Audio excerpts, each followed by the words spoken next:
tip. Good afternoon. It is April 10th, 2019. You're listening to a Little Column A, Little Column B, hosted by Will Enos and co-hosted by Zach Bishop. How you doing today, buddy? Once again, how you doing again? What is going on, Will? Virginia won the championship from worst to first. You didn't think it could happen. I'm not going to say I was on the bandwagon, but I definitely was more pro-Virginia than you were. Man, what a run for them that they had. Oh, just the whole offseason, all the jokes, and then just the unreal run they went through the tournament of just every game it seemed that they were in. They had some sort of miracle finish. This journey could have easily got tripped up, in the Sweet 16, but they just kept figuring out a way. All right. Their journey there is crazy, starting from last year. I mean, let's just recap the whole thing. If you guys aren't familiar with this, they were a 1 seed last year, just like they were this year, and they end up losing to a 16 seed, and they were dominant again that whole previous year of being the number one overall seed. Both not just the 1 seed, the number one overall seed, and they didn't just get beat; they got beat by 20 points. Yeah, they got smacked. Kept the same coach. They had some players return. Everything kind of goes the same way. Once again, this year they're the top seed. They're down at halftime in the opening round to a 16 again, and I'm thinking, here we go all over again. How could you ever bet on this team? This team's never going to do it. All right, they're going to fire this coach. I would have fired him at that halftime, and here we are a couple of weeks later, and they are victorious. But let's recap.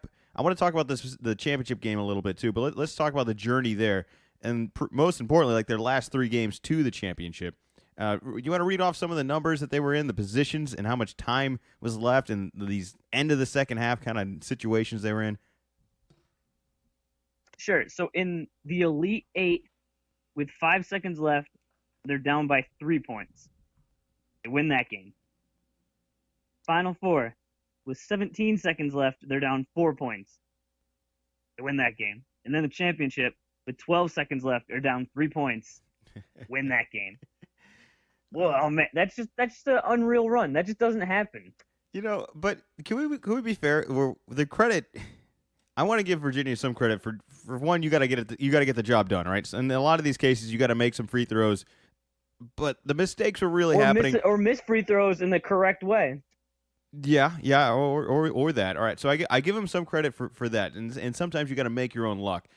But I feel like majority of these situations, the other team opened the door and they just took advantage of it. So I give them credit for taking advantage of it. But if a lot of these other teams don't make the mistakes that they made, say a foul at the end of the games or an ignored box out at the foul line, like there's a variety of reasons on why they should have lost, and there was only a handful of ways that they could have won. And it happened in 3 of these final games right here.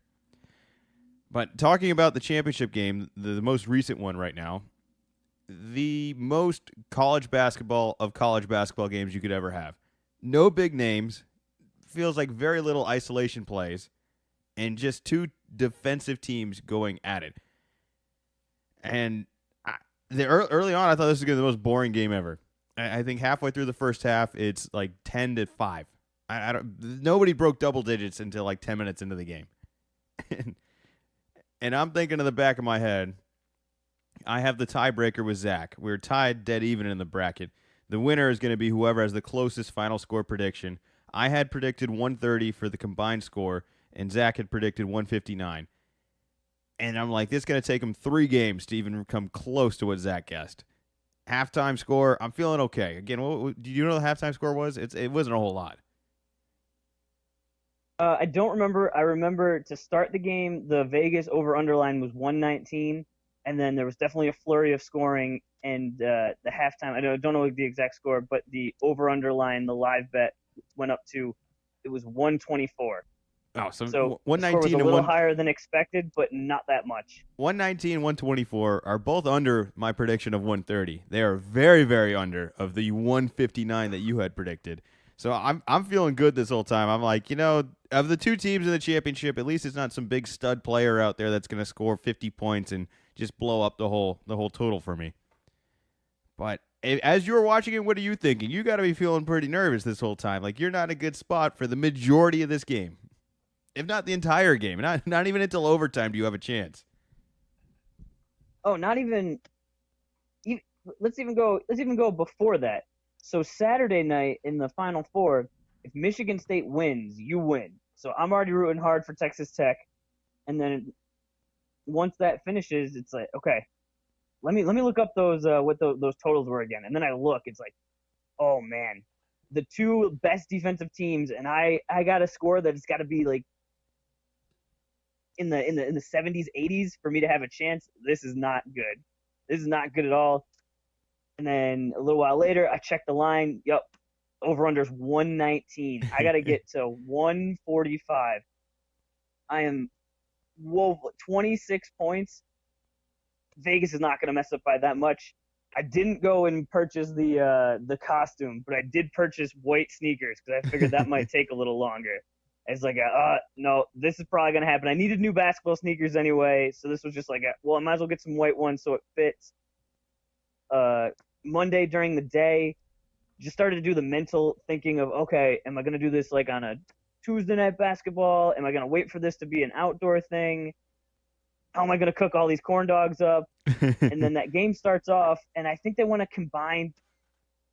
It was like 1 for 10 field goals. Texas Tech only had free throws for a while. Like at the 16-minute timeout, I think the score was only like 4-3. Maybe it was 6-4, and it was all the things that people were saying. Like, this is gonna be an ugly game. This is gonna be the worst. This is gonna be the worst championship game we've seen in years. No one's gonna score any points. It all happened. It was all happening, and it was just like, no. We even had the group chat going, and it was right from there. I'm gonna need 3 overtimes to even possibly have a chance. And then you came back with like, I think it's gonna be a 3-game series, and I agreed with you. We were joking like, this game's not gonna crack 100. It really looked that way, and then it turned around at halftime. It was like, there's like a little bit, but still, I don't think it's going to be enough. And then as it got deeper into the second half, I wanted Virginia to win, but I much more just wanted overtime. It's like, I just got to get to overtime. I win this bet with any other outcome other than overtime. There was no way the end of that game was ever going to come anywhere close to the 145 that you needed. Any other outcome, and I'm screaming at this TV. And on the backside of this, I know we had some squares numbers, so I'm kind of like, well, overtime gives us one more shot at that. But I'm also thinking that was also helpful, yeah. Once we missed those, well, we barely missed those as well. So like that was really tough. We had, I think we missed both the numbers, both the squares we had for the final score. We missed them by like a point on each. It could have gone either way. Very, very close, and just a heartbreaking loss for me. This is gonna be the 3rd year in a row. I have already ordered the costume. I can't believe I lost this bet. Like you were so far down. Like you had no chance. Like I had my foot on your neck about 4 rounds ago, and there was like a very few scenarios where you could actually come back and win, and this was one of them. This is the most ridiculous of all of them, though. Had you gotten the picks right, I would have been totally fine. But I killed you in one bracket, you killed me in one, and we tied dead even in this one. And it comes down to the final score. Not even a prediction. Not even the most random thing ever. And then these teams go on the over by 50 points, like you just said with the Vegas line. It's crazy. I can't believe I lost. Yeah, the final was I believe it was, I can't remember if it was 161 or 163 was the final total. So even went over my pick, even over my number, obviously because of the overtime. But well, because you're saying that you had your foot on my neck because it was just a complete flip from around the Sweet 16 where it was all I needed was Virginia to lose, and then I was set. And then Virginia won, and then it was like the next day it was like, okay, because that was that Tennessee game where Virginia's down 3, and they make the free throw, they miss the free throw, get the crazy center to hit the jump shot, go to overtime, win, and it's like all I needed was Duke to win, and all I needed was Kentucky to win, and every time you were just like, nope, squeaking out these wins, and it just completely flipped from I am in full control of this to like I have no control of this, and then I don't know, something happened. Streak's alive. I don't know how I did it. Well, I know I don't know if everyone else was familiar with the situation quite as much as we were. I did share it on Facebook. Make sure you follow us on there as well as check out the website lcalcb.com. Lots of good info on there. Listen to all the old podcasts, as well as see the upcoming video of me suffering the bet consequences from our annual March Madness Bracket Challenge, which this year I'm lost again. No real big surprise there, although I feel very surprised. I was fully convinced I wasn't going to lose this year. Like, it just felt not 3 years, not 3 years in a row. But anyways, it happened, and I'm going to have to dress up as Jackie Moon from the movie Semi-Pro at a pickup basketball game and hand out corn dogs, which if you've seen the movie, that is probably one of the funniest things you could ever have somebody do. If you haven't seen the movie, you should go see the movie. But, let's talk about something that's going to brighten my day a little bit more. I don't want to talk about that anymore. Do you have anything else to add for the college season? It was good. It was a good year. Just a little bit to what you said of was not nearly as exciting of having to root for the score rather than picks that we actually made rather than the score, which is pretty much just kind of a throwaway thing that I don't think anyone puts a ton of thought into, especially neither of the teams that we picked were in it. So it wasn't like we were even picking off of those teams. As well as I checked today, and I believe in all of our Final Fours, it was like we both had Virginia in one, and like that was it. Neither of us picked the right champions, and so obviously neither of us picked the right champion. So not great picking by us this year. So we're gonna have to really buckle down for the road to Atlanta starts today, 2020. We'll be better next year. One thing, just to wrap it all up, I will say I thought the seating was really good this year. Like, do you think they got a good job this year? I think out of most of the years, I think there's always some debates of this should have been there, that should have been there. I think this year, it feels like they got a lot right.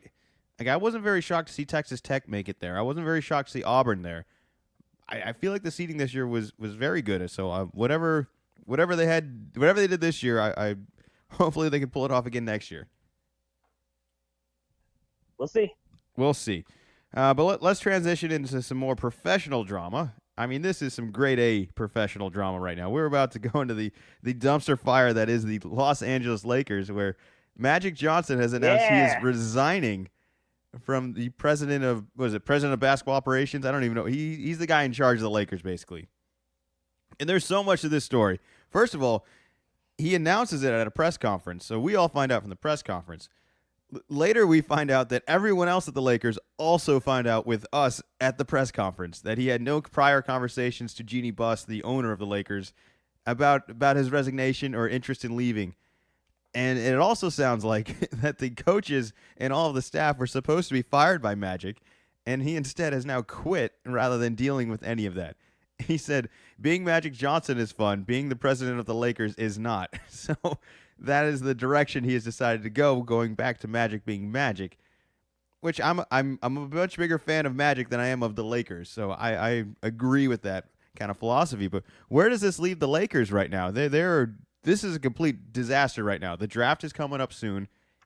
I feel like you wouldn't get LeBron without Magic being there.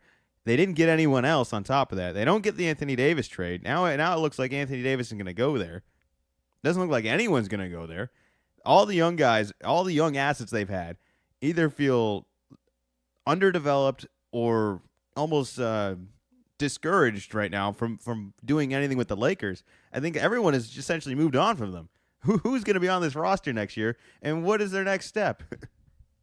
Did you see the Tyson Chandler news that came out earlier this afternoon? No, I did not. What's going on with Tyson? Is he was retiring? Doing, I don't know if it was. No. He said personally for him, he'd like to play one more year and then retire.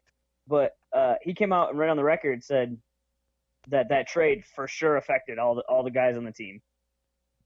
Like that was a for sure. I think we all knew it, but for one of the players to actually say it, that really jumped out. But man, there's just so much going on with this story. It came out of nowhere. I was not expecting this at all. I figured Magic was going to be there for the long haul, and it's like, okay, well, we got LeBron, we got Magic, we got the owner that's paying attention, willing to do what needs to be done, and this was definitely not what they wanted this year, but it was like, okay, this is going to be a long-term thing. Now Magic is, like he said, he's like, yep, being Magic is fun. Yep, this job, nope, I'm out. How do you quit without telling your boss first? Well, that just seems super unprofessional, right? It does seem drastically unprofessional because they're not even just coworkers at this point. I mean, they're family at this point. I mean, Magic has been involved with Oh, they this go way Laker. back. This Yeah. Magic has been involved with this Laker organization forever, as well as Jeannie was not always the owner, but was always kind of involved. I imagine they've had a relationship since Magic was a player, which is which is in the '80s, and we're in 2019 now, so they've known each other for some Yeah. time. And from my understanding, it was more of he just didn't have the balls to tell her because he thought that she would convince him otherwise, or he just didn't want to, essentially break her heart or upset her. If you're Jeannie Buss, though, you've gone through a rough couple of years here, and it feels like she's done everything right. I mean, you bring in LeBron, you bring in LeBron James.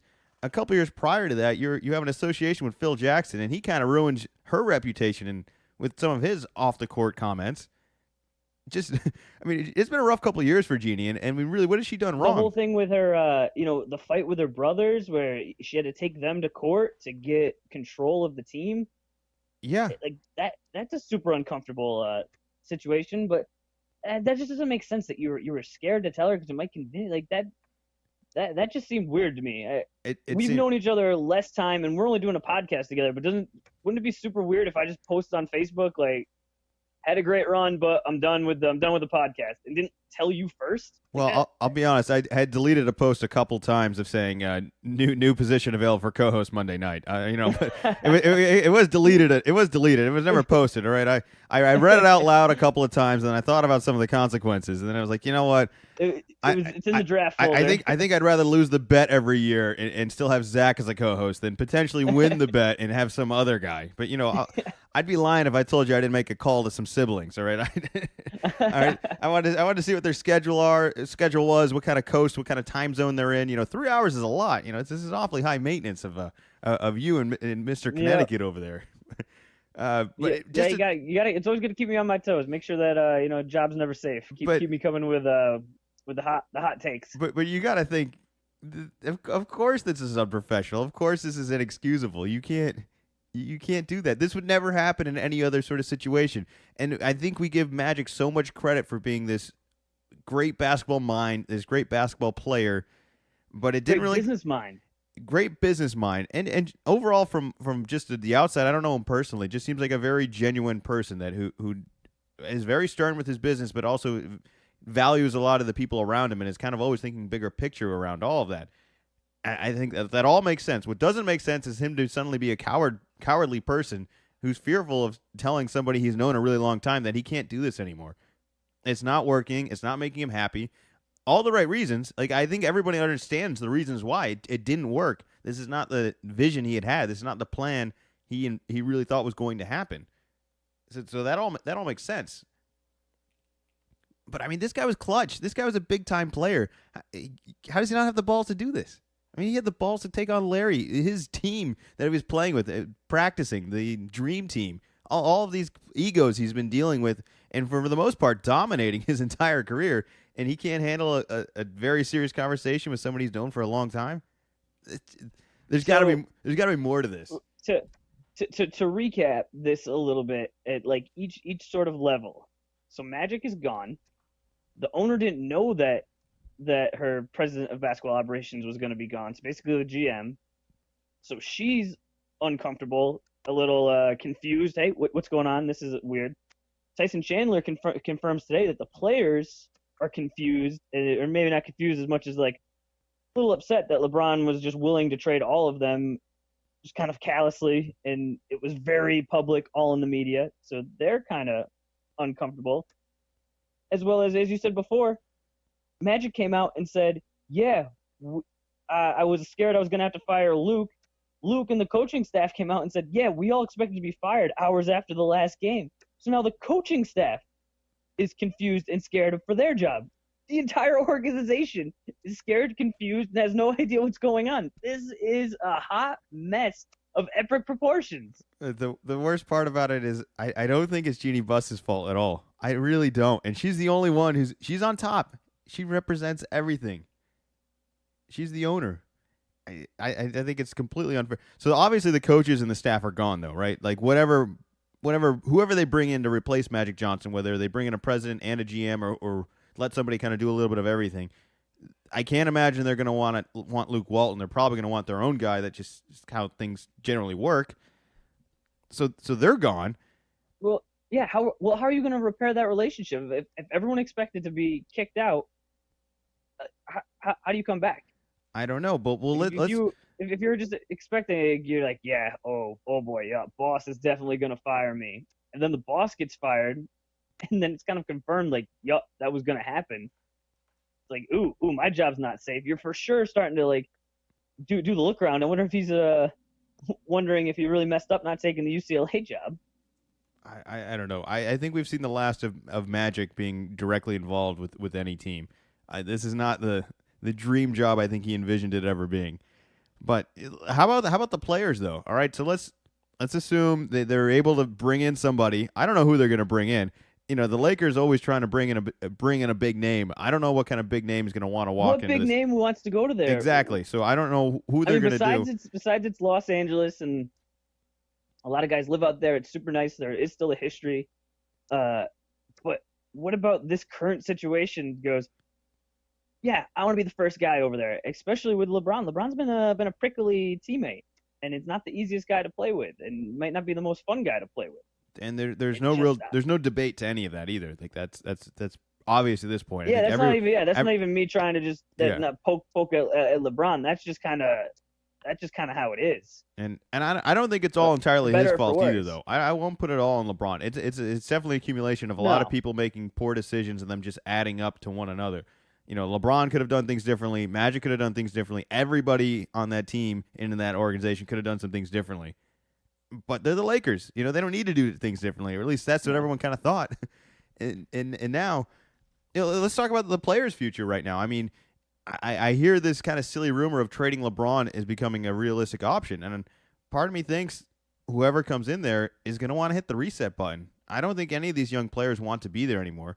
I don't think any of these young players really panned out to be what they thought they were going to be. I mean, Ingram's had a couple of years now. Kuzma's on year 2, and I don't think he's a bust, but is he going to be an all-star or is he just going to be a player? Like, where is he going to pan out?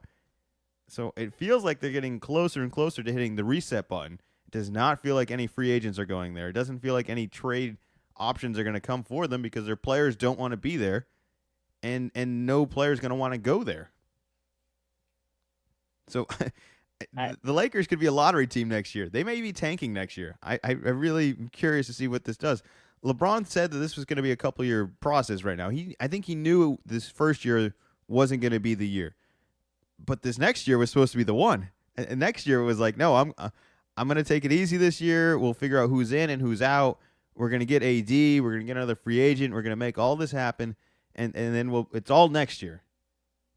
And next year's coming right now, and they don't have a president of basketball right now. They don't have a GM. They don't have a coaching staff. The players they have don't want to be there. This is, oh man, what all seem like important pieces.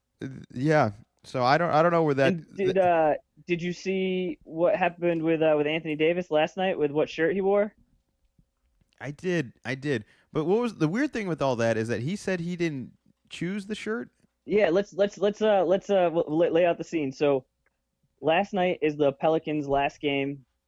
Anthony Davis isn't playing, so he's in a suit and a t-shirt, and the t-shirt says "That's all, folks," like the Looney Tunes at the very end. And so he's wearing that, and that's the kind of that seems like a little rough towards the fans. Like not the worst thing, but it's like okay, but kind of whatever. But then today he gets interviewed, and someone asks him about the shirt, and go ahead, tell him what his response was. He said, "Oh, I don't decide what I wear before the game or whatever. Somebody had put it in my locker, or is it? Yeah, a shirt gets laid out for me, Yeah. and wait a minute, someone lays out your clothes for you. I seem to remember that was a thing when I was like 4. Like your clothes got laid out for you. Maybe a little older when maybe it was like a big fancy, you had to wear a suit or something like when you're 10 or something. But can't remember anyone else laying clothes out for me since I've become an adult. Even before I was an adult, since I've been a teenager. You want to know how? And then they pressed him a little further and said, "Well, who lays that out? Lays the clothes out for you?" Oh, I don't know. It's Yeah. like why Why are you still tiptoeing about this? Like the season's over, just embrace it. And it's like, I guess it's not over for him because he's still under contract for next year. He's still trying to get traded. Well, he's probably going to get moved. I don't think And they're only going to put up with this for so long. But the problem is nobody's going to give them anything knowing that he's going to leave, and he's really just going to probably have to tough out an entire year. Like they I may. can't believe that he threw away a guy of his caliber, and just especially with all the college basketball stuff we've been talking, and then with some of the awards that Zion won this year, and it's brought him up a whole bunch. It's like, yeah, he was a dominant player in college and had a terrific statistical type career. Hasn't had a ton of success in the playoffs up to this point. But to just throw away one of your prime like years of your career, you only get a precious few of those. And just I get it kind of from a business standpoint, but it seemed like once they weren't going to trade you, like you got to figure something out for a little bit and say, okay, no, we couldn't figure it out. I'm going to play. And then, next year again, maybe you say you want to trade again. But in the meantime, just a whole year, it seems like such a waste. Well, and I don't know. I think this all really got away from him. We've definitely talked about this on the podcast before, though, of how like why is this team so bad? And I think the more this kind of stuff comes out, it's like, well maybe it's him. We all assumed it was the people around him, but I actually think they got some talent on that team. Drew Holiday. The votes came out this year. The players voted some of the most overrated and underrated players, and Drew Holiday is one of the 3 most underrated players in the NBA. They voted for that. So if the players kind of feel that way, and I think they had some other injuries, and I get all that, but Anthony Davis is the guy that's injured a lot too. Let's not forget that. Maybe he's the problem. I hate to point fingers at people. It's got to be so weird. It's got to be so weird playing with a guy that demanded a trade, and that is just playing partial basketball. Well, they're also not playing him in the fourth quarter. Yeah, he played like 9 total fourth quarter minutes, like the whole back half of the year. So, like, how when you're out there do you play like you would normally play? I just don't know how you would mentally prepare yourself for this. Guy is not only not 100% in, he's really not in at all. Like, why would I pass him the ball? I don't know. He's not really playing for our team. He's not quite playing for the other team. But he's Anthony Davis. Like, you get point. He's gonna help us win, but only in the first quarter for a little while. Well, it's kind of soured. It's soured him on me quite a bit. Well, let's talk real world comparison right now. I mean, in what career, in what part of your life could you ever do 3 quarters of your job and not the last? I mean, there's no career where that ever works. It's just a bizarre scenario where everyone's kind of contracted in and doesn't really have a decision right now. But it's not benefiting either side at this point. Any other real world situation, and this is a divorce immediately. This is not even thought about, and it's not over yet either. That's the worst part. They tried to trade him, but the whole Laker thing just got out of hand, and it got way too public, and there was a bunch of mistakes made on both sides, and yeah, that just also seems like a mess because, like we were just talking about, it doesn't seem like the Lakers got their act together anymore to make a deal. I guess it's going to come back down to the Celtics, but we'll see what happens with us in the playoffs. And the Celtics got a lot more question marks than anyone thought we would. We got a lot of question marks. We'll see where our draft picks line up, and then if we even make a real deal. I know it's Anthony Davis, and I keep got to remind myself, like, this is an elite top talent in the league, but I know Danny Ainge really is looking for competitors. Really and I don't know if this is kind of making it that you don't go over the top to make a deal, and you're willing to walk away from the table, where I think it wasn't that long ago he would have been willing to walk in with all the assets in his pockets and willing to take every single asset out and put it on the table, and was not going to leave the room until he was walking away with Anthony Davis. I mean, we got I'm not so sure. We have the best example of that, and I'm gonna give Kyrie the benefit of the doubt. He's got this one playoff run, but all I know is Isaiah Thomas gave us everything, and we shipped him out of town as soon as we could for Kyrie Irving, who's now walking in, and it's not all his fault, but he's got to take some blame. And if we struggle in these playoffs after having some success last year without him, you got to think everything you just said about Anthony Davis is going to be kind of pointed towards Kyrie Irving. in these playoffs. It's going to come down to this year. This all we may lose out on him, and I don't think that'll be the end of the world at this point. I hope we don't. I really hope they're able to make it work. I hope that this team, as much as they dislike each other, put all that hate towards the other team for all these series, and I think we got a shot. I was listening to, I think it was one of the Ringer NBA shows, and talking about the Celtics a little bit and saying how last year the Celtics were the most mentally tough team, and this year I don't know if we're the least mentally tough team, but we're definitely at the bottom. It seems like as soon as stuff goes that like starts going a little bit wrong, we just fold, and it's majority of the same guys as last year, and I just don't know how such a mentally strong team all of a sudden falls apart like that. It's I don't even want to talk about it. Let's talk about something that's going to make me much happier, and that's going to be, and it's a little bittersweet. I'll say, I'm loving this retirement tour. I know a lot of people are kind of sick of all of this between Dwayne Wade and Dirk Nowitzki, but I love it. Give me as much as I can get out of all this. I loved watching Dwayne Wade. It's over tonight. I loved watching Dirk Nowitzki. Finally. I think both these guys are first ballot Hall of Famers, not even questioned. It's going to be fun watching them. It's always been fun watching them. The biggest compliment I can give either of these guys is they came through in the championship of the finals both times when their teams needed it, and they also had times where they struggled, but they kind of bounced back. And I think that just is the coolest thing ever. It's a storybook kind of ending for a lot of them. All right, Dirk loses the first round matchup to the Golden State, and Dwayne Wade kind of has early struggles. He's kind of shadowed by LeBron James and Chris Paul and Carmelo Anthony. Then he gets the Shaq trade to him, and then he really took over those playoffs.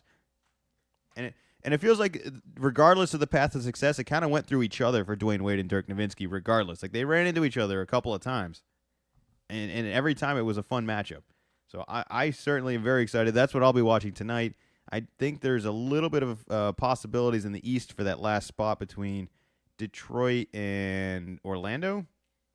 Charlotte. For Charlotte. Orlando's already in. It's Detroit and Charlotte for that last spot. Detroit has to lose and Charlotte has to win to get in, and Detroit's playing the Knicks. Yeah, well, that sounds like a. So yeah, that's why there is a possibility, but that's why no one's really talking about it because everyone's assuming that Detroit won't lose a game against the Knicks to make sure they make the playoffs. Yeah, well, that's even more reason. If you don't have anything to do tonight and you got League Pass or you got something else, go watch Dwayne Wade. Go watch Dirk Nowitzki. It's the last time you're ever going to see them in an NBA jersey. They both put on a pretty good show last night. It was really fun to watch. A lot of smiles, a lot of points, a lot of reckless shooting, which I love. But I think the real star of the show yesterday, I mean, let's get into this, and I think this is the actual debate, is Jamal Crawford goes for 51 yesterday. And he's the only person since 51 Jordan. 51 points. He's the only one since Jordan, right? At his age, or like an age over. No, he's the oldest. He's the oldest now? Before it was Jordan, though, right? Jordan didn't do it as old? Yep. Yeah, he's the oldest to get 50 plus, and he's the only player to get 50 points on 4 different teams. I mean, we all know Jamal Crawford gets buckets. There's no, everyone understands that. That's an easily thing most people would always, everybody would agree on. I'm not even going to say most people. Everyone would agree on that. This guy can score. He's done it on every team, on every situation. But I ask you this, is Jamal Crawford a Hall of Famer? I think he is. I think he'll sneak in. I don't think he's at the same level as Dirk and he may not be first ballot. Wade, but he's got 4 50-point games. He's won multiple 6 Man of the Year awards. He's been doing this for a long time. He's been putting up numbers. He's a generational super scorer. Super well liked. I think that helps. Hasn't really had a ton of playoff success. Hasn't really been on the right teams. He's played for a lot of teams, but I think he's just a super light guy. I mean, he's averaged just under 15 points per game for his career, and that's over 1,300 games. That's a long time. I haven't heard anything about him retiring. The fascinating thing with Jamal Crawford is he always wants to play, but will totally accept coming off the bench. Like, because he's always kind of opted of where can I get minutes? Where can I do what I do best for your team? I feel like the situations where he struggled is where they'd really try to put him in a box of being like, hey man, you're gonna play 2 minutes here and that's it, or they try to put him in situations that he's not. You just gotta give this guy the ball and let him score. Like clearly at his age, it doesn't even matter. He's mastered scoring. I think everyone else gives Kobe like Well, this you, lethal. you say at his age he's mastered it. He's 38 years old. His first year was the 2000-2001 season. Yeah, I was 10. yeah. I No, was he 10. has mastered scoring the basketball, and He's- he did it he's- back then. He's been a master at it. There's very few people who could score like Jamal Crawford. Not even a debate. It's not even a He's, debate. All right, I give him the nod as a Hall of Fame. One thing that I really like about Jamal is just hearing the stories about his off the court, but how do I put this correctly? Off the NBA court, but still on the actual court, of him playing pickup in the afternoon before games, like just in whatever city he's in. I'm just like, I know I'm playing later, and I just love that attitude because I know guys, and I usually have that attitude of, well, I am playing, I got a men's league tonight, but it's pretty nice at lunchtime. Yeah, hey, I can play now. Oh, you guys got something going on after that? Oh, well, that's kind of a lot. I don't know if I got anything left, but yeah, let's go for it. Let's go play. Just all the time, just ball his life. I'm gonna keep playing and until my shoes fall off. I really think he's gonna try. He's on the TB12 diet. I think he's gonna play for like 5 more years if he can. I mean, if you can score 50 right now. Have you heard anything about I've heard nothing about his him retirement. retiring? Nothing. And then I only bring up the Hall of Fame thing because I think he's kind of part of that Dwayne Wade Dirk era, and even before their era. But I think he's been kind of clumped into that generation there. What I will say about Jamal, and my favorite story of him is, I think somebody asked him, like, Jamal, you've been playing for so long. How do you always stay so healthy and so in shape? And he goes, well, I've never stopped playing. Like you said, he plays off the court. He plays before the games. He plays all off season. I think he even said like he'd gone 365 for like 5 straight years of playing ball every day. Like there was an era where he did every day. On JJ Redick's podcast, he's brought this up a couple of times where he talks about, in the off season, here's some of the things that I'll do, and he's interviewed other NBA players, and they say, oh yeah, I get in the gym and I take 1,000 shots from the right, or here's kind of like some goofy cross training I've been doing. And then I don't know if he's interviewed Jamal yet, or I think he just like brings this up, like, yeah, when Jamal and I were playing the Clippers together, I asked him like, hey, like, what do you do to like work on your handles in the off season? Like, you doing 2 balls at once, you got a guy like throwing the tennis ball to you. He was like, no, I just go play basketball. I love it. And I just love that. I absolutely love that. It's awesome. It's really kind of fun because he still has a childish kind of feel to him. Like he genuinely loves the game of basketball. He loves playing. It's because he still looks so young. Yeah, well, maybe. I don't know. He still looks so young. I just looked up. He this season, when he signed with the Suns, he signed for the veteran minimum. Guy in the veteran minimum scored 51 points last night. Yeah, talk about a deal. But you know what? That's enough retirement old man talk. I hope Jamal plays again. I got no problem with him. I will watch Jamal play for forever. And you know what? Once he's done, he's going to play in the 3-on-3, and he's going to dominate the 3-on-3. Dominate with that kind of space. Oh yeah, once he gets in that big 3 league, that I think that he's going to get his jersey hung in the 3-on-3 league if he doesn't get on any of the NBA teams. I know that. But let's talk about some new expansion teams in a sport we haven't touched yet. There's been a lot of basketball today, but the XFL is coming. I know we've kind of mocked the AAF for their struggles and now disappearance and complete collapse, but the XFL is coming, and they have some new proposed rules. Zach, you want to tell the people about these new proposed rules, or do you want me to tell them? Do you have them up? I would like you to tell them. All right. Well, I'll tell them. All right. So the XFL, they after a touchdown, there's an extra point, and they have a philosophy that they want to offer a 3-point, a 2-point, and a 1-point try. The 1 point, I think, is from the 2-yard line. If the line of scrimmage will start at the 2-yard line, if they score, they get 1 point. If they want the 2 points, it's at the 5 yard, and if they want the 3 point, it's at the 10 yard. I love the idea of this because then you can kind of decide: am I going for the win? Am I going for the tie? Do I go for the safe one? None of which sound nearly as guaranteed as a field goal, which I don't think there's any kickers from my understanding. I didn't see anything on that. I don't know. I don't know if that's even an option. I also saw that there would be the 2 point from the 5 yard would be the overtime shootout, which one team would get it, another team would go, and they would just go back and forth until one team failed and another team completed the 2 point conversion from the 5 yard line. These are some wild rules, and the XFL has previously always had some wild rules. Like, you saw the documentary on it where they do the rather than the coin Yep. toss? You see the opening? Yep. I don't even know Yeah, what do you even whoever call get that. the ball first. It's like two guys on opposite ends. They roll the ball in the middle, and two guys got to go basically wrestle for the ball.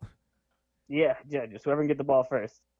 Well, are you? Well, I'm not in favor of that rule. That rule quickly fizzled out. I actually think that rule killed the XFL with the amount of concussions and just injury The prone. guy broke his arm on the first day. Yeah, no, that didn't help them. I think that was a good selling point of being like, no, you want to watch the XFL. These guys are real tough football players. You know, they're gonna hit each other. The game hasn't even started. We don't know who's getting the ball, and they're hitting each other. Like, I think that was a good, strong selling point. It just wasn't a realistic, long term, keep your players healthy kind of option. Now, I think this is good. I think this is a good differential from the NFL. I actually kind of like the idea of it. It'll be fun to see how it plays out.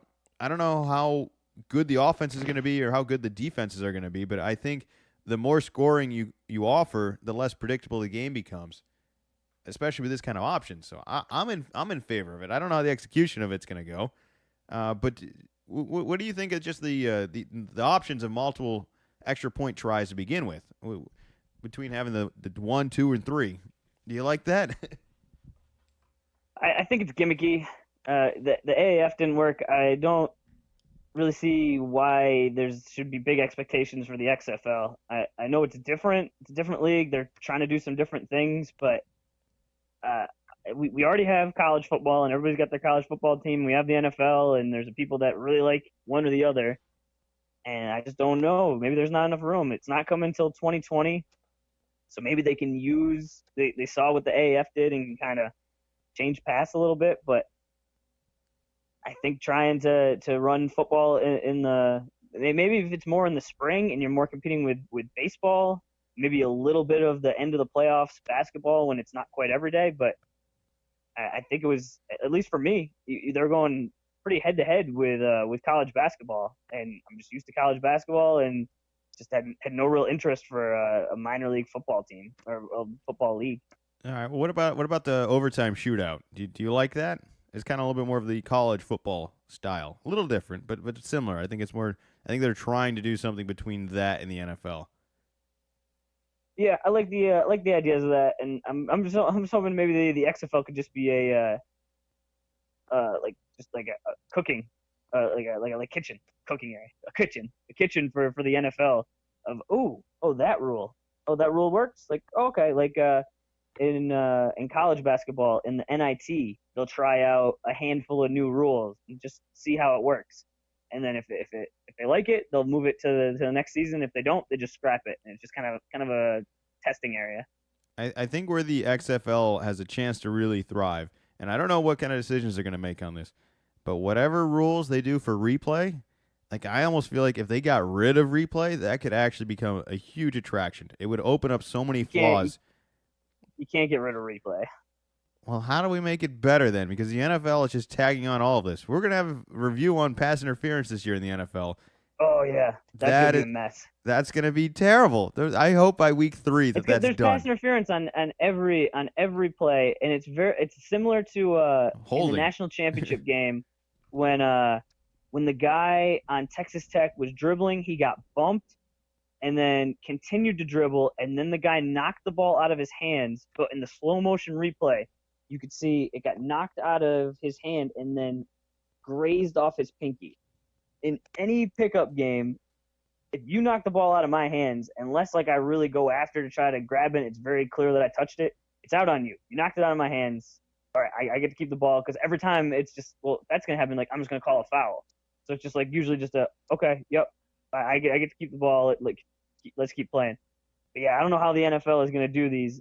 there's just so much contact. I believe one of their things to help, and I think this will help, is I don't know if it's one referee or a whole team of referees up in the booth, and they're watching just like we are with all of the screens, and maybe even one guy's each got kind of a screen. And rather than the referees on the field having to run over to the monitor, which takes time, start their reviews, do all that, it's like as soon as the play happens, those guys in the booth are already reviewing it. They already have a better eye on it and just can make that decision much quicker. I've heard the arguments for some sort of a clock on it. I don't love that because I think different reviews do require more time, but it sounds very old man. But just there's just a lot of reviews, and can we just have someone like I was able to watching it. Sometimes you see it immediately. It's like, oh no, there's no reason to take 4 minutes to go to the monitor to look at this. Just boom, instant. You got a connection to the head referee right into his ear. You know, mic his ear. Yup, blue ball. Let's continue playing. Time's fine. Keep going. Because it seems like a bunch of times there's the review and then there's a review after the review to look at the time. Yep. And it always is like we put 0.2 or we took 0.2 off, and there's 20 seconds left. Like that has no effect on the game at all. It just takes forever. Well, if I'm the XFL, I think I don't know how you do it. I'm just saying if you want to solve a real problem and try to capture an audience that has a big problem in the NFL, figure out a way to make this work. Like if you really want to be the test kitchen like you were saying and try some stuff out with the XFL, try out some new things with replay. Because the NFL, I think, is going in the wrong direction. And I suppose, in a theory behind it, the more replays, the more commercial breaks you get, the more ads you get, the more money the NFL can make. But I think you're going to start losing people at some point. Especially, I think this is going to sound great for some people on the weeks that it benefits you, and it's going to drive everyone crazy most weeks when it goes against you with this whole pass interference review. I'm not very excited for it, if you can't tell. But you know, one thing I was kind of excited about. We got about 15 minutes left here, and let's get a couple quick little stories here. I don't know why this makes me happy too. I hate that we're wrapping back to the Lakers already. This whole Space Jam 2. For anyone who doesn't know, that LeBron James is scheduled to star in Space Jam 2. I think it's supposed to start filming this summer, from my understanding. If you're familiar with the original Space Jam, there's a ton of cameos done by multiple NBA players that were part of Michael Jordan's era. So they get was it Sean Bradley, Patrick Ewing, Charles Barkley, Muggsy Bogues? Am I forgetting anyone? I think that's everybody. I think that's it. All right. And I think they wanted to go through a similar philosophy that, LeBron's not going to do this all alone. He should have some cameos with some current NBA stars of this generation. And I don't know who leaked the story or if this is even entirely true, but apparently there was a lot of NBA stars that have openly denied participating in this movie. I know Giannis has spoken out about it. I think a couple other guys have already expressed that they have no interest on it, or if they were asked, they would say no, and this is why. Do you believe this story? And if you were a current player right now, say you're a current player, would you join LeBron in being a cameo for Space Jam 2? Giannis came out and said was happy to be asked, but no thank you. And was specifically said was because it would interfere with his basketball workouts. Well, I don't think Giannis was the right kind of fit anyways. Because the other thing is, I think in like maybe 1 or 2 years, Giannis could have his own Space Jam 3 if he wanted to. Because I really think this is going to be his league, like within a couple of years, if it isn't already. He's the guy. I think he's the guy you're going to see everywhere. I think he's the one. I don't think it's Zion. I don't think it's Kevin Durant. I don't think it's Curry. I think it's him. I don't think it's Harden. I don't think it's Westbrook. I think it's Giannis Antetokounmpo. I think he's the guy of the future. I think he's about to be the face of the league for a couple of years, if not maybe the rest of the decade here, or the rest of the next decade. I don't know how long he's going to play, but he's the guy, if you ask me. So I agree he shouldn't do it just because he's not that far off of being the face of the NBA if he isn't already. But other guys, I think it's a mistake. I think it's a mistake, but I don't think it's a mistake for him. I think it's a mistake for everybody but him. I think it's a mistake for him because he's coming out and he's saying, I don't want to miss 2 weeks of training, which that seems like, okay, that's all on the up and up. but I think that it would be good for his brand, as you said. Like he's gonna be the next guy. You get into movies. Other guys in the NBA have done movies. This is easily. I think you'd be able to handle this. I've never been on a movie set. I haven't done NBA workouts, but I think you'd be able to finagle something. As well as there are stories that in the original Space Jam, they had Michael Jordan organize some of the most competitive pickup basketball games. And I think that you would have something similar and similar to our Jamal Crawford thing. All right, maybe you didn't exactly do, your 1,000 3-pointers from the left-hand side, but you know what? You're out playing ball and getting the competitive juices flowing, and he's been very adamant about not interested in being friends with anybody else and being very serious about basketball, and seems like that's a good shot to say, oh, all basketball all the time? Okay, yeah, you're doing a movie, but hey, this is where the best basketball is happening in the world right now. That's the best argument you could ever have with him. Now, if he wasn't pitched that, if he was just told of like, oh, you're going to be on set for this long, and we want you to do this, and he doesn't want to do that, like totally possible that it was that. But if he was pitched that, I would agree that he would be missing out, because that is definitely somewhere if the best players in the world are getting together to play a pickup basketball game. He's on the short list of guys you would want there. Other guys, like Durant had his own movie thing, so I can see like probably that's why he's not super into it. I also think LeBron's a little bit older and maybe isn't as a big of a hit with some of these younger guys as he maybe thinks he is. Like LeBron's generation is Wade, Dirk, Carmelo. Like these guys aren't playing anymore. They're not guys anymore. They have all the time in the world to do this. But I think Space Jam 2 is supposed to attract the kids. Kids want the current guys. I don't know if they want LeBron anymore. They probably want Zion at this point. He'd be better off trying to go after this college recruiting class.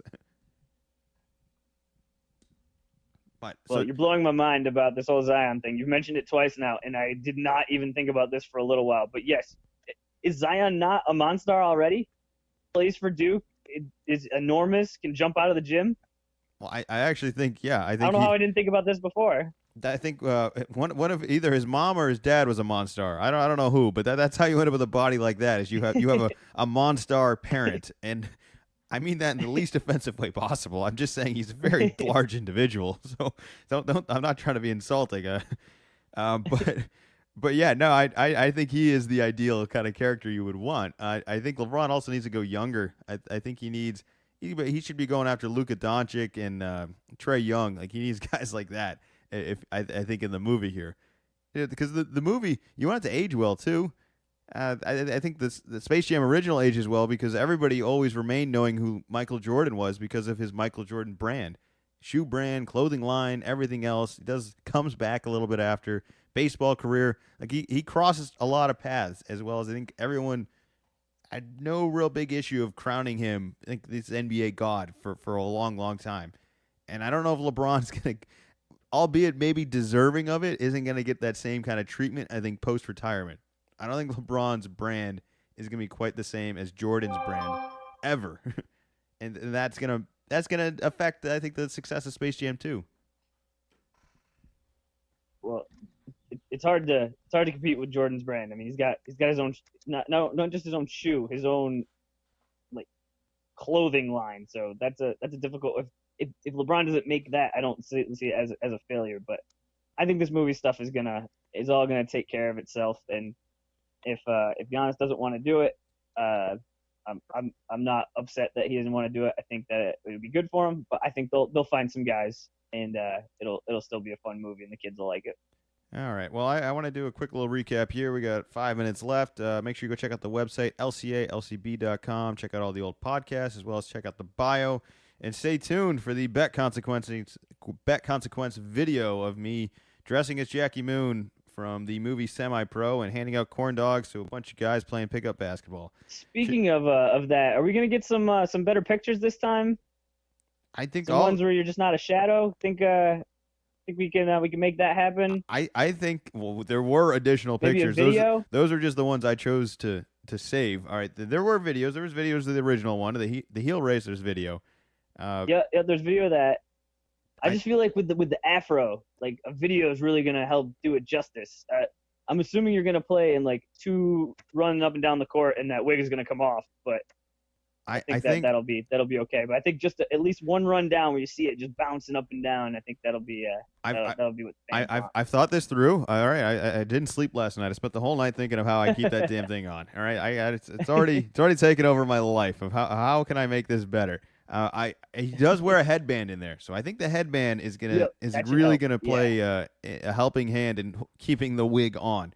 But I'm all with you. Like the second that thing agreed. comes off, it's not going back on. Like if it falls off or I'm No, playing, it's done. yeah, Uh, he did the best he could. Yeah, make sure to get a picture beforehand. we'll do our best. We'll do our best. All right. Yeah. If anything, maybe we'll do a video. I'll recreate the post up. I'll be in the post and somebody could just pass it to me and I'll kick it back out to them for like 20 minutes. Yeah, do that and don't do the free throw one. No. The free throw one. We don't want a wardrobe malfunction. I am imagining these shorts are going to be so much longer than the shorts I had to wear a couple months ago for the shaved legs challenge. Probably. That it's not going to even phase me at all. And shorts are back, man. They're in. All right, all the kids are wearing them these days. Yeah, they really are. Yeah, they really are. All over the national championship game. Yeah, I agree. So we got about a couple minutes here. I don't know if we even have time to talk about anything. You want to talk? Can we do the laser pointer? Can we do the how to cost $50,000? No. I got my I got my shout out. I want to do to the company that helped me yesterday. All right, go for it.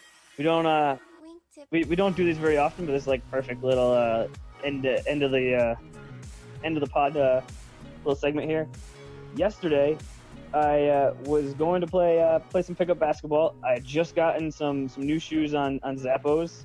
Outdoor basketball is about to start, so I wanted to get them when I played indoor, once a week. So I kind of wear them in a little bit before I start playing, almost every day, so try to avoid blisters. And usually when I go to Zappos, just kind of get the cheapest ones. I'm playing outside, wear them for 6 weeks, get a new pair. Just because if you get good shoes, outdoor courts, if you're not aware, they just eat up shoes. So for me, not worth paying a bunch of money. So I end up getting these Nikes that are just kind of wild with the straps. They have fake laces and then there's one strap towards the bottom of your foot, and then there's a zipper that goes around the back of your heel, and then a strap that goes over the front. And I was warned right on in the Zappos review that said I was wearing these for about a month, and the zipper broke, and we had to tape them together so my son didn't trip over them. I said, we'll be fine. Sure enough, I'm backpedaling. I go to plant at the 3-point line to catch a pass. I feel something weird in my heel, towards my Achilles. That's not quite right. Yep. As soon as the play stop, completely blew out the zipper. There was no starter on a zipper like on a jacket, so completely garbage. Luckily, somebody else had an extra pair of shoes, which, as you're aware, guys our size with our feet, there's not only that option, so that was nice that I didn't have to stop playing basketball. I get home, go on Zappos, go to the customer service, go to their chat feature. Within 10, 15 minutes, I talked to the woman. All I did was say, hey, I just bought these shoes. They blew out. She looked at the order, saw I only bought them a week ago. Said, well, we don't have these ones, which is perfect because I don't want those ones again. Said, yeah, that's what I was going to say. A replacement for her? I said, yes, please. And like I said, within 10, 15 minutes, there was already an order set up, getting shipped back to me. The cool part was I didn't even need to send these shoes back in. The joke was you can donate them, throw them away, or put them into an art project. And so I'm trying to think of what kind of art project I want to make out of them. But I already told you. Driving home. I already told you the answer to this. I have the solution right now. You just got to sign those shoes and put them on a plaque. You can sign them with your name if you want to be cool, or you can sign them as someone else's name if you want to be cooler. It seems you said that last night. It seems super vain. I don't think I'm gonna do it, but I haven't thrown the shoes out yet. Oh, so you're gonna do it. You're gonna do it. Tell you what, I'll the idea. Why don't you let a real basketball player sign them? Send them over here. I'll sign them. I'll send them back. I just want the one though. Don't send me the broken one. Yeah, that defeats the whole purpose of not having to send them back to Zappos. But I was super thrilled. The woman on the chat was super nice. I really thought that this was gonna be I was going to have to send them in. They were going to have to look at them. In the meantime, I was still going to order shoes anyway because I want to play basketball as soon as possible again with new shoes. But nope, took care of me right away, and those shoes should be coming in tomorrow. So just want to give a shout out to Zappos. If you ever looking to buy shoes, they got free shipping. Their return policy is really good, as well as their if something's damaged right away policy. Highly recommend. All right. Well, shout out to Zappos and shout out to our listeners and shout out to Brian for winning this year's podcast challenge. Brian has already received his $100 Amazon gift card, as well as his T-shirt is being delivered and is on its way. We've already communicated to him. Great to have a winner this year. I know last year somebody won and we were able to reach out. We weren't able to contact the winner or the runner-up last year, so it's great to actually have a winner this year who responded back to the email and has already received his prize. So thank you, everybody, for signing up, sharing, and participating in this year's Little of Column A, Little of Column B podcast bracket challenge. And yes, I'm so excited not to have to use that long phrase of a game ever again until next year. But stay tuned on the website, as well as follow Zach on his Twitter, which is Wicked Z-Man 24. Yeah, we'll have all the bet consequences. I think they're going to get it done this weekend. I think it's going to happen. But we'll stay posted. That's quick. And we'll see you guys all next week.